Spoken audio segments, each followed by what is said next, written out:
السلام علیکم ورحمۃ اللہ وبرکاتہ۔ الحمد للہ رب العالمین والصلاة والسلام علی رسولہ الامین ومن تبعہم بإحسان الی یوم الدین، اما بعد۔ Page number 127 127۔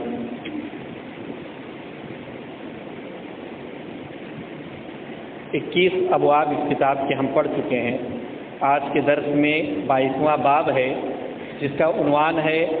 نبی مصطفیٰ صلی اللہ علیہ وسلم کا توحید کے تمام گوشوں، مصطفیٰ یعنی چنے گئے، جن کو چن لیا گیا، تو چنے ہوئے نبی کا صلی اللہ علیہ وسلم کا توحید کے تمام گوشوں، تمام حصوں، توحید کی جتنی صورتیں ہو سکتی ہیں، جتنی شکلیں ہو سکتی ہیں، توحید جس چیز میں پائی جاتی ہے، ہر گوشے کی حفاظت فرمانا اور ذریعے شرک بننے والی ہر راہ کو بند کرنا،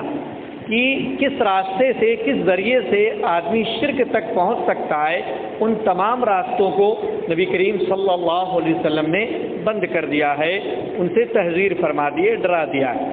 کہتے ہیں اس باب کو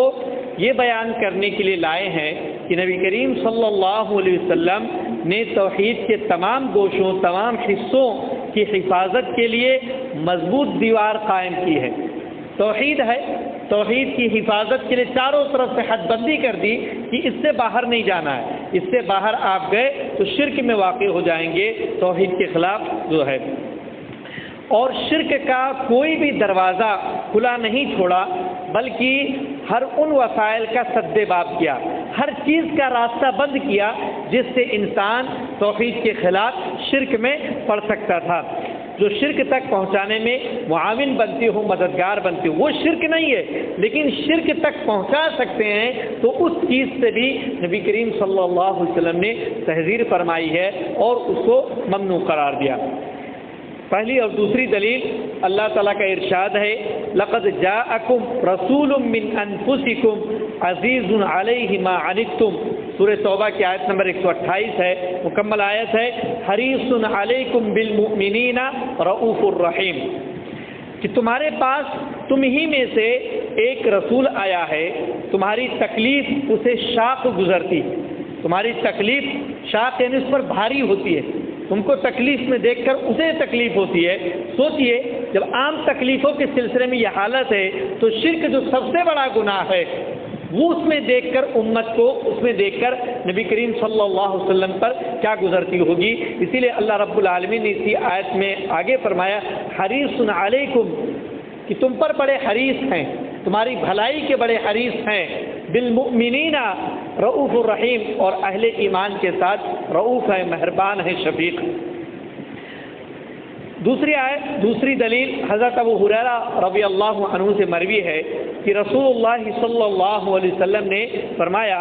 لا تجعلوا بیوتکم قبورا ولا تجعلوا قبری عیدا وصلوا علی فإن صلاتکم تبلغنی حیث کنتم، کہ اپنے گھروں کو قبرستان نہ بناؤ، قبرستان نہ بناؤ یعنی اس میں نماز پڑھو۔ دوسرا ایک مفہوم یہ بھی ہے کہ اس کے اندر مردے دفن نہ کرو، دونوں طریقوں سے قبرستان بنانا ہوتا ہے۔ اور نہ میری قبر کو میلہ گاہ بناؤ، میلہ مت بناؤ، عید بار بار لوٹنے کی جگہ یا وقت کو کہتے ہیں، لہذا اگر میری قبر کو میلہ بنا دو گے جہاں لوگ بار بار لوٹیں گے تو یہ عمل کرنے سے نبی کریم صلی اللہ علیہ وسلم نے منع فرمایا۔ اور تم جہاں بھی رہو مجھ پر درود و سلام پڑھتے رہو، یہ نہیں کہ درود و سلام پڑھنے کے لیے میری قبر کے پاس آنا ضروری ہے، جیسا کہ بعض لوگوں کا خیال ہوتا ہے، کوئی جا رہا حج پہ، عمرے پہ، تو کہتے ہیں نبی کو میرا سلام پہنچا دینا، نبی کو میرا درود پہنچا دینا، اس کی ضرورت نہیں ہے۔ آپ جہاں ہیں اسی جگہ سے نبی کریم صلی اللہ علیہ وسلم پر درود و سلام بھیج سکتے ہیں۔ کیوں؟ کہتے ہیں تمہارے درود و سلام مجھے پہنچ جائیں گے، تم کہیں بھی رہو میری قبر کے پاس آنے کی ضرورت نہیں، جہاں سے بھی بھیجو گے میرے پاس پہنچ جائیں گے۔ اب یہ نبی کریم صلی اللہ علیہ وسلم تک کیسے پہنچتے ہیں یہ اللہ رب العالمین بخوبی جانتا ہے، اللہ نے اس کا انتظام کر رکھا ہے۔ اس روایت کو ابو داؤد نے حسن سند کے ساتھ روایت کیا ہے اور اس کے راوی ثقہ ہیں، قابل قبول۔ آیت نے کہا لقد جاءکم،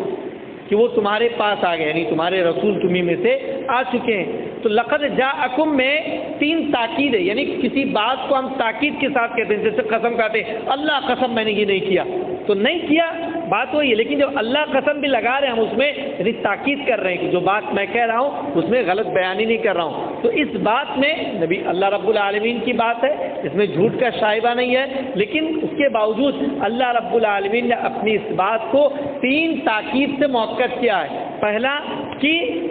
قسم مقدر، یہاں قسم محذوف ہے کہ واللہ اللہ کی قسم لقد جاءکم۔ دوسرا لام، یہ لام لقد میں لام جو ہے یہ تاکید کے لیے عربی زبان میں آتا ہے، اور تیسرا یہ قد، لقد میں جو قد ہے یہ بھی تاکید کے لیے آتا ہے، کہتے ہیں جاء وہ آیا، قد جاء وہ آیا ہے، یہ تاکید کے لیے۔ آگے فرمایا من انفسکم، تمہیں میں سے یعنی تمہاری ہی جنس میں سے ایک بشر، انسانوں میں سے انسان ہی کو ہم نے بھیجا، کسی غیر مخلوق کو، جن کو یا فرشتے کو رہنمائی کے لیے تمہاری نہیں بھیجا، بلکہ تمہاری ہی جنس سے بھیجا تاکہ تم اچھی طرح سمجھ سکو۔ اب ظاہر سی بات ہے کوئی فرشتہ آتا یا کسی جن کو اللہ رب العالمین ہماری رہنمائی کے لیے بھیجتا تو کیا وہ ہمارے لیے نمونہ بن سکتا تھا؟ بالکل نہیں۔ بہت ساری چیزیں وہ ایسے کر سکتے جو ہم نہیں کر سکتے۔ تو اس طور پر اللہ رب العالمین کا یہ احسان امت پر، مسلمانوں پر اور دنیا والوں پر، انسانوں پر، کہ اللہ رب العالمین نے ان کی رہنمائی کے لیے انہی میں سے ایک انسان کو چن کر بھیجا، لیکن انہیں تمہارے اوپر فوقیت وحی کی وجہ سے کی گئی۔ تمہیں جیسا انسان، انما انا بشر مثلکم، کہ میں تمہارے جیسا ایک انسان ہوں، بس یہ ہے کہ یوحا الی، میری طرف وحی بھیجی جاتی ہے۔ انسان ہونے میں سب برابر، لیکن فرق یہ ہے کہ میری جانب اللہ کی طرف سے میری جانب وحی آتی ہے۔ کہتے ہیں ایک قرأت میں من انفسکم پڑھا گیا، من انفسکم تمہیں میں سے، تمہاری جنس سے، اور ایک قرأت میں من انفسکم، جو ہم کہتے ہیں یہ بڑی نفیس چیز ہے، انفس عمدہ چیز، تو من انفس جب پڑھیں گے فا کے فتحے کے ساتھ انفس، تو اس کے وقت آیت کا معنی ہوگا کہ تم میں سب سے زیادہ شریف اور متقی ہے، جس کو ہم نے بھیجا ہے تمہاری رہنمائی کے لیے وہ تم میں سب سے زیادہ شریف ہیں، سب سے زیادہ متقی ہیں۔ اور اس بات کا اقرار تو زمانے جاہلیت والے بھی کرتے تھے، آپ کو امین، صادق اور کن اچھے القابات سے پکارا کرتے تھے جب تک آپ نے اپنی نبوت کا اعلان نہیں کیا۔ آیت میں عزیز علیہ، کہ جو تمہارے اوپر شاق ہو، تمہارے لیے مشکل ہو، وہ انہیں بھی پریشان کرتی،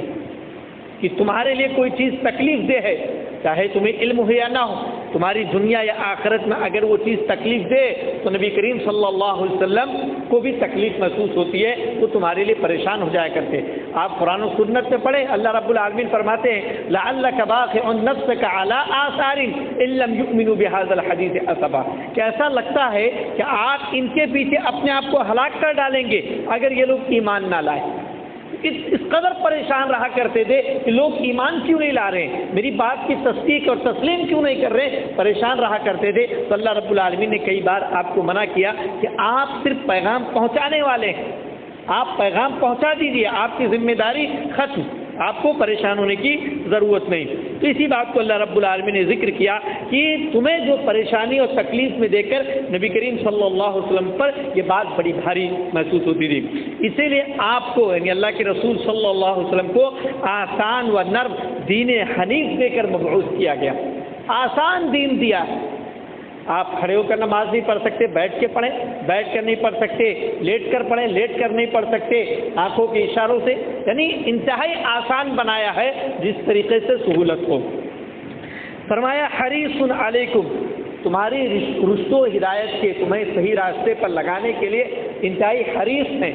انتہائی لالچ رکھتے ہیں، امید کرتے ہیں، چاہتے ہیں کہ تم جو ہے صحیح راستوں پر لگ جاؤ، اور نہیں لگتے ہو تو یہ بات انہیں انتہائی پریشان کر دیتی ہے، مشکل میں ڈال دیتی ہے۔ آگے فرمایا بالمؤمنین رؤوف الرحیم، بالمؤمنین رؤوف الرحیم، کہ مومنوں کے ساتھ جو ہے نہایت مہربان اور شفیق ہیں۔ یہاں پر اصل جملہ جو ہونا چاہیے عربی میں کہ رؤوف الرحیم، یہ پہلے ہونا چاہیے تھا اور بالمؤمنین بعد میں، عربی قواعد کے حساب سے، لیکن اللہ رب العالمین نے اس کو بالمؤمنین کو پہلے کیا اور رؤوف رحیم کو بعد میں کیا۔ تو اس طریقے سے جب عربی زبان میں کیا جاتا ہے اس کا فائدہ ہوتا ہے حصر، یعنی محدود کرنا، وہی کہہ رہے کہ جس کو بعد میں لانا تھا بالمؤمنین کو اسے پہلے لایا گیا، اور فائدہ کیا؟ حصر کا فائدہ ہوتا ہے، یعنی غیر مومنوں پر آپ سخت ہیں، غیر مومنوں پر آپ سخت ہیں اور اہل ایمان کے لیے نہایت ہی مہربان اور شفیق ہیں۔ تو مومنوں ہی کے ساتھ آپ مہربان اور شفیق ہیں، غیر مومنوں کے ساتھ آپ اس قدر مہربان اور شفیق نہیں ہیں۔ سورہ فتح کی آیت نمبر 29 ہے، محمد الرسول اللہ والذین معہ اشداء علی الکفار رحماء بینہم، کہ محمد صلی اللہ علیہ وسلم اللہ کے رسول ہیں اور جو لوگ ان کے ساتھ ہیں یعنی صحابہ کرام اہل ایمان کافروں پر سخت ہیں، آپس میں رحم دل ہیں۔ یہ اہل ایمان کی صفت کہ کافروں پر سخت ہوتے ہیں اور اپنے اہل ایمان بھائیوں پر نرم دل ہوتے ہیں، آج کل کی طرح نہیں۔ اس طرح آج کل کی سچویشن ہے کہ ہماری دوستیاں، ہمارے تعلقات کافروں سے تو بڑے اچھے ہوتے ہیں، لیکن اپنے اہل ایمان بھائیوں سے ہم جو ہے بڑی خشن رکھتے ہیں، بڑی ٹینشن میں رہتے ہیں، معمولی غلطیاں جو ہے ان کی پکڑ کر رکھتے ہیں، درگزر نہیں کرتے ہیں، جبکہ اہل ایمان کی غلطیاں درگزر کرتے رہنا چاہیے، جس طریقے سے صحابہ اور اللہ کے رسول صلی اللہ علیہ وسلم کا طریقہ تھا۔ ایک آیت ہے جو یہاں پر ذکر نہیں کی گئی لیکن اس کے ٹکڑے ذکر کیے گئے، سورہ توبہ کی اگلی آیت، آیت نمبر 129۔ ہم نے آیت نمبر 128 جو یہ حریص علیکم والی پڑھی، اس کے بعد آیت ہے فَإِن تَوَلَّوْا فَقُلْ حَسْبِيَ اللَّهُ لَا إِلَٰهَ إِلَّا هُوَ عَلَيْهِ تَوَكَّلْتُ وَهُوَ رَبُّ الْعَرْشِ الْعَظِيمِ۔ یہ مکمل آیت ہے، اسی کا ٹکڑا ہے فَإِن تَوَلَّوْا، کہ اگر وہ اعراض کریں، آپ کی بات نہ مانیں، اعراض کریں، تو اللہ رب العالمین نے فَإِن تَوَلَّيْتُمْ نہیں کہا کہ صحابہ پر قرآن نازل ہو رہا ہے اور ان سے کہیں فَإِن تَوَلَّيْتُمْ اگر تم اعراض کرو، یہ نہیں کہا۔ فَإِن تَوَلَّوْا یعنی حاضر کا صیغہ مخاطب نہیں کیا بلکہ غائب کے صیغے سے کہ اگر وہ اعراض کریں، آپ کی بات نہ مانیں، تو ایسا کیوں کیا؟ اور کیونکہ اس سے پہلی والی آیت میں اللہ نے فرمایا کہ لَقَدْ جَاءَكُمْ تمہارے پاس آیا ہے، تمہارے پاس جاءکم تمہارے پاس، لیکن یہاں پر فَإِن تَوَلَّيْتُمْ نہیں کہا کہ اگر تم اعراض کرو، بلکہ کہا فَإِن تَوَلَّوْا۔ تو ایک جگہ خطاب کر رہا ہے، مخاطب کر رہا ہے، اور دوسری جگہ مخاطب نہ کر کے اس کو غائب کا صیغہ استعمال کر دے رہا، تو ایسا کیوں ہے؟ کہتے ہیں اس کا مقصد ہے کیونکہ نبی کریم صلی اللہ علیہ وسلم کے اوصاف، آپ کی جو صفات بیان کی گئی، حریص علیکم بالمؤمنین رؤوف الرحیم عزیز علی ما عنتم، جو آپ کے بارے میں بیان کیا گیا، تو یہ جو آپ کی صفات ہے اس قدر وضاحت ہے اس میں کہ اس وضاحت کے بعد ان سے اعراض کرنا انتہائی ناپسندیدہ حرکت ہے کہ آدمی اتنے حریص ہیں، آپ کے تعلق سے اتنا سوچتے ہیں ساری باتیں، اس کے باوجود اگر کوئی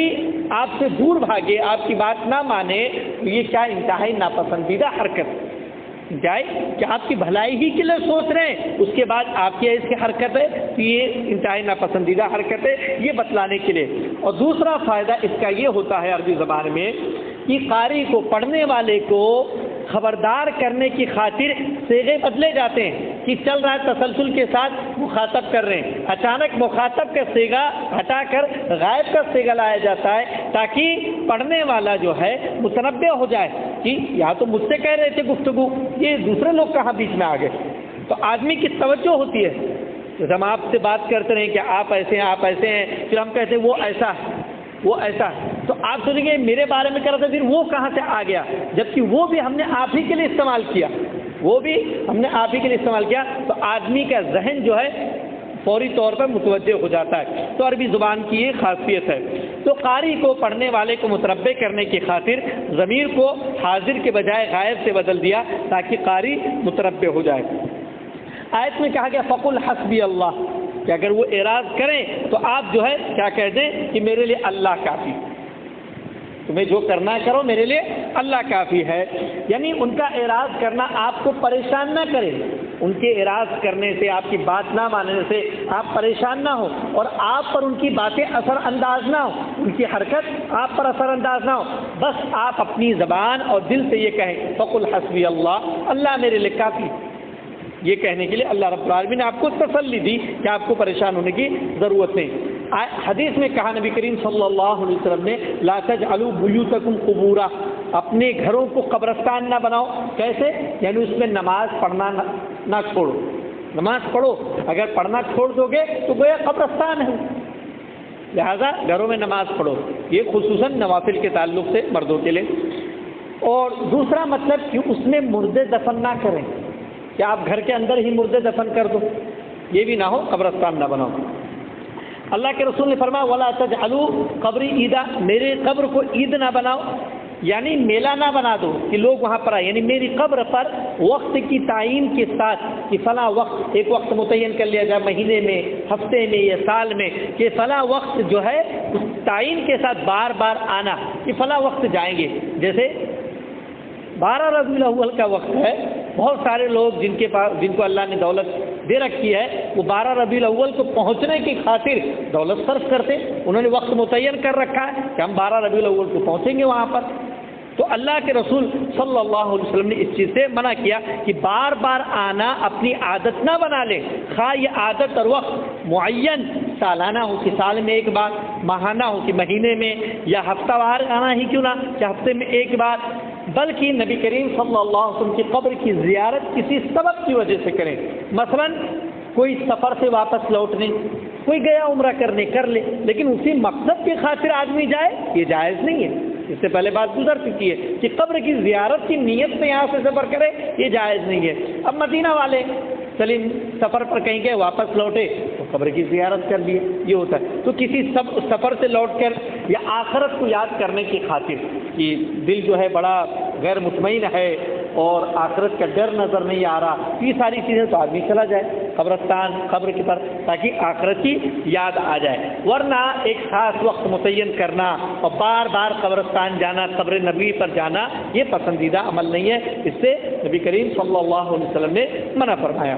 فرمایا وصلوا علیہ، اس پر درود و سلام بھیجو. اللہ تعالیٰ کی طرف سے اپنی نبی پر صلات کا مطلب، ہم کہتے ہیں نا کہ صلی اللہ علیہ وسلم کہ اللہ تو ان پر جو ہے صلات و سلام بھیج. تو اللہ کی طرف سے جب نبی پر صلات کا مطلب ہوتا ہے کہ فرشتوں کے بیچ آپ کی تعریف کرنا، فرشتوں کے درمیان اللہ رب العالمین آپ کی تعریف کرے. تب لوگونی، آپ نے فرمایا کہیں بھی رہو مجھے بھیجو، کیونکہ نبی صلی اللہ علیہ وسلم کا ایک دوسرے مقام پر فرمان ہے ان للہ ملائکۃ سیاحین فی الارض یبلغونی ان امتی السلام، کہ اللہ تعالیٰ کے کچھ خاص فرشتے زمین میں گھومتے رہتے ہیں جو مجھ تک میری امت کا سلام پہنچاتے ہیں. اب کیا طریقہ اللہ نے، فرشتوں کا بیان آ گیا. اب فرشتے اللہ کے رسول صلی اللہ علیہ وسلم تک پہنچاتے ہیں، کیا طریقہ ہوتا ہے، اس تعلق سے زیادہ علم نہیں دیا گیا، تو بس جتنا بیان کیا گیا اس پر ایمان لانا ہے. لہٰذا آپ صلی اللہ علیہ وسلم کی قبر مبارک کے پاس بھیڑ لگانے کی کوئی ضرورت ہی نہیں ہے کہ وہاں جا کر آدمی بھیڑ لگائے کہ وہیں سے میں صلاۃ و سلام پڑھوں گا، یا کوئی جا رہا اس کے ہاتھ سے کہ میرا درود، میرا سلام جو ہے نبی تک پہنچا دینا. ان سب جو ہے خرافات کی ضرورت نہیں ہے. تیسری دلیل، زین العابدین علی بن حسین رحمۃ اللہ علیہ نے ایک شخص کو نبی کریم صلی اللہ علیہ وسلم کی قبر کے گرد بنی دیوار میں، اچھا یہ جو آپ نے منع کیا کہ جہاں رہو وہیں سے، تو یہ توحید کی خاطر منع کیا. آپ نے توحید کی خاطر منع کیا کہ یہاں آ کر جو ہے قبرستان کے تعلق سے یا میرے تعلق سے مزید فطرے میں مت پڑ جاؤ، یا گھر میں قبر بنانے سے منع کیا، یا گھر کو قبرستان بنانے سے منع کیا گیا. یہ سب جو ممانعت ہے یہ توحید کی حفاظت کی خاطر، توحید کی حفاظت کی خاطر. اسی طریقے سے اگلا ٹکڑا جو ہے، اگلی حدیث کہ زین العابدین علی بن حسین رحمۃ اللہ علیہ نے ایک شخص کو نبی کریم صلی اللہ علیہ وسلم کی قبر کے گرد بنی دیوار میں، دیوار بنی ہوئی تھی تو دیوار میں ایک شغاف سوراخ کر کے شغاف سے اندر داخل ہو کر قبر کے پاس دعا کرتے ہوئے دیکھا کہ وہاں اندر گھس کر اور دعا کر رہا ہے. تو اسے روک دیا، انہوں نے روک دیا اور کہا کیا میں تجھے وہ حدیث نہ بتاؤں جو میرے باپ یعنی حضرت حسین رضی اللہ عنہ نے میرے دادا یعنی حضرت علی رضی اللہ عنہ سے اور انہوں نے رسول اللہ صلی اللہ علیہ وسلم سے سنی تھی، نہ بتلاؤں؟ آپ صلی اللہ علیہ وسلم فرمایا تھا لا تتخذوا قبری عیدا ولا بیوتکم قبورا فإن تسلیمکم یبلغنی این کنتم، کہ میری قبر کو بار بار پلٹنے کی جگہ نہ بنانا، کہ بار بار میری قبر پر آؤ، بار بار میری قبر پر آؤ، اس کی ضرورت نہیں۔ اور تم اپنے گھروں کو قبرستان نہ بنا لینا۔ کیا مطلب ہے اس کا؟ گزر چکا